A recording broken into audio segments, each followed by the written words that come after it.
My name is Jay Friedman. I am the president of Goodway Group. And Goodway Group is a digital media and marketing services company to agencies and advertisers throughout the world.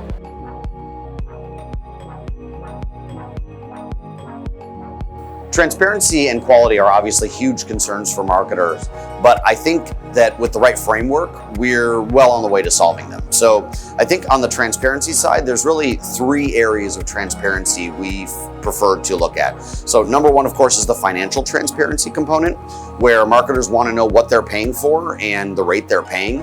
And that is easily solved when we give the marketers control over any contracts or paperwork that they want to have that control over.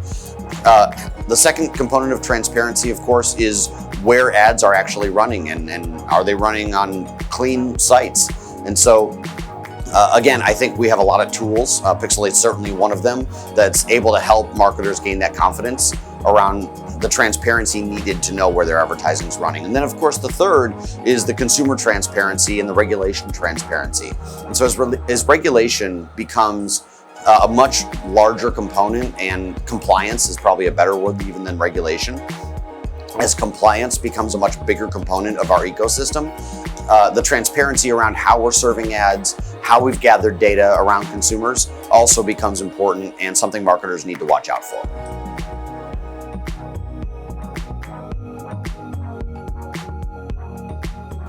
In regards to the fact that there are millions of apps, I think that advertisers have to remember that advertising is people-based, and it's important that we define our target audience. Of course, it's not a demographic anymore.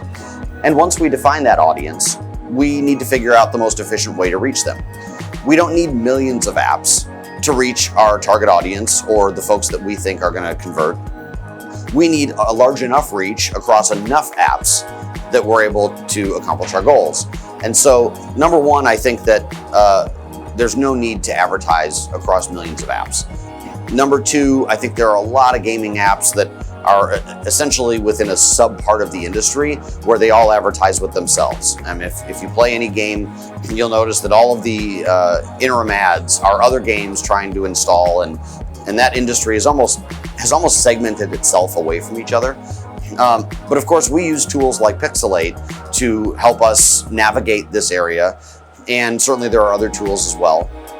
But on the app side, it's really through more of a whitelisting system than it is a blacklisting system. And I think that what's key is that agencies are really vigilant about updating that whitelist, because app popularity can go up and down really quickly. And it's really more the upsurge that we care about. Of course, the quality of apps could go down quickly. But take a newer app like The Athletic, that a year or two ago wasn't really a thing.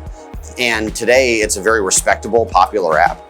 And we wouldn't want to miss out on something like that becomes popular and becomes part of consumer culture.